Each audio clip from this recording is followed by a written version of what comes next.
Hello YouTube, how is everyone doing today? Today I am on here. Sorry about movement and all of that.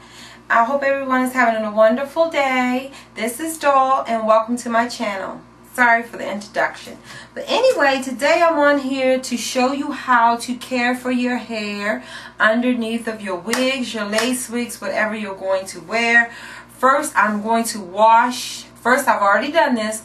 Wash, condition, do a deep penetrating conditioner, sit under the dryer with a bag on my hair for about 15 minutes with a plastic cap on. Then I came up and put a sprayed-in conditioner, the leave-in conditioner. Then I used a little bit of jam on my edges.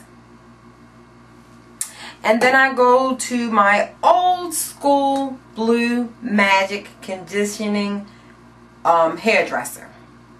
This is what I also use in my hair. And I put it all through my hair, and then I do a corn roll down the side as I have done here. My hair is now much shorter because now it's in layers. I normally, when my hair was much longer, I would braid it in a circle. Now that it's shorter, I can just corn braid or corn roll or whatever you want to say on back, and then take the ends of them and lift them up like this, and then put my wig on. Let me just show you how I do one. And I do this maybe once a week, and when I get lazy I might do it twice a week. But I mean, if I get lazy I'll do it once every 2 weeks.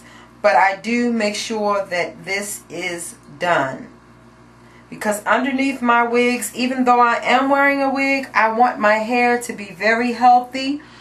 And this is very hard to do. For me it is. It may be much easier for other people, because I had a stroke a couple of years ago. I had several of them actually, but I had a really bad one back in 2006.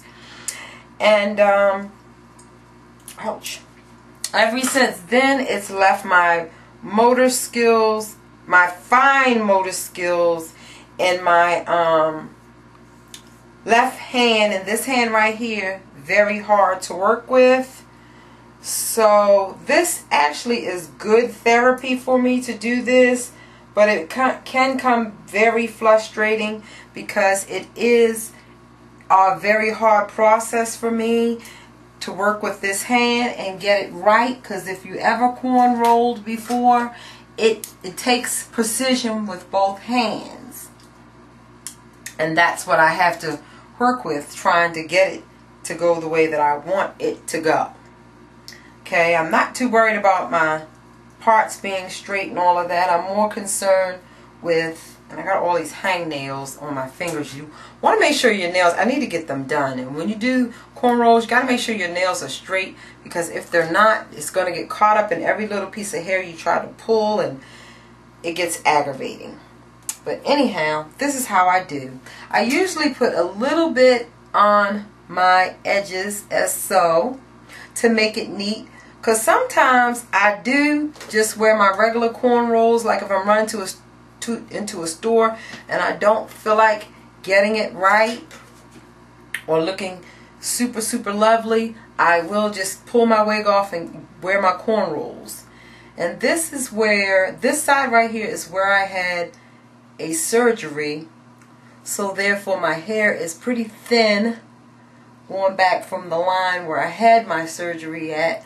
So I am very self-conscious about my hair on this side. I used to go to the salon and get this done, and it used to cost me anywhere from $35 to $40 just to get 3 or 4 braids down the front of my hair. And I do know how to braid already, so I said, why not just try to braid my own hair? It you know, is tedious. It takes me a little while longer than it would the average person, because as I said, I do have a problem with my fine motor skills in one of my hands.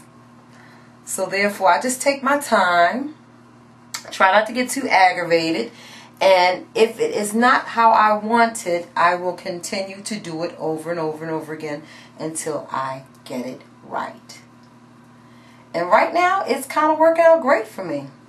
I'm not having any boo-boos, and a lot of times I do have the boo-boos, and I'll stop and I'll redo it, because ultimately I do want it to look kind of neat.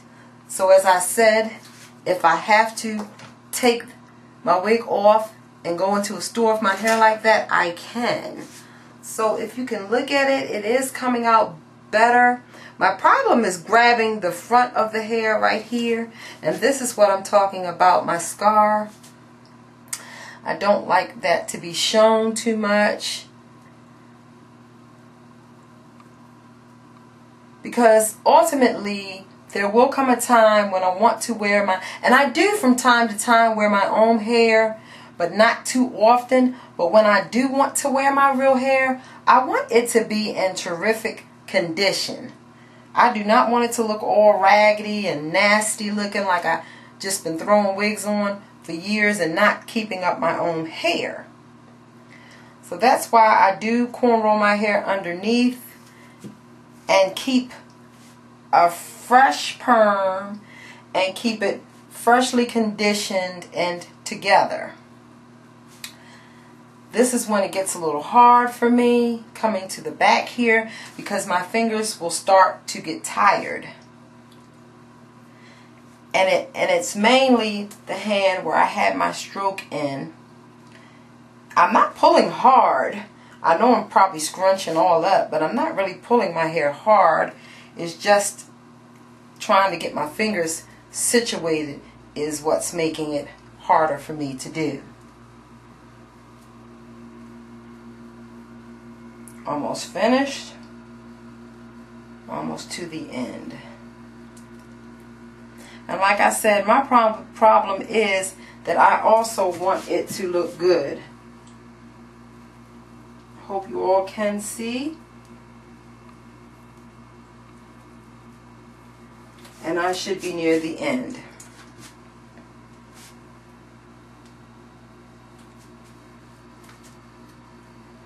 Yes, I am coming to the end of the braid, as you all can see. And when I get to the end like that, I usually hold the back of it, come to the side, plait it down, put one of these rubber bands on it, and I continue to the next until I have done my whole entire head.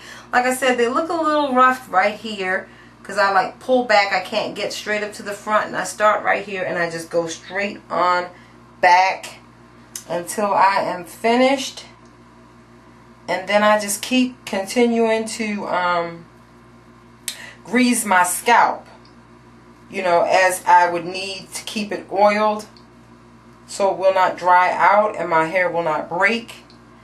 And I continue to do that until I, you know, go to wash my hair again, and I take the same steps as I had done before. And that does help to keep my hair very healthy. When I take these, and my hair was very, very thin, it's starting to get thick because I am continuing to really, really care for my hair underneath these wigs. That is what is very important, ladies and gentlemen, and whoever else is watching. It is very important for you to keep your hair healthy underneath these wigs. That is really, really important, because ultimately we are trying, most of the time that people are wearing these wigs, I have come in contact with a lot of people wearing wigs, and most of the time they're either wearing them for to keep the heat off their hair, or trying to let their hair grow out, or they just want a different style, or for whatever reason. It's always they're trying to keep their hair healthy underneath. So this is my second one. Let me take a look at it. Pretty good. My braid could have been a little better. My parting could have been a little better, but it's all in all, it is good. And I will continue my whole head like this. Thank you all. And love you, love you, love you. And there's no need to show the finished product. You just know it's going to look like this underneath my wig. You all have a wonderful day. Love you all. Take care. Bye-bye. Remember, keep the hair healthy. Bye-bye.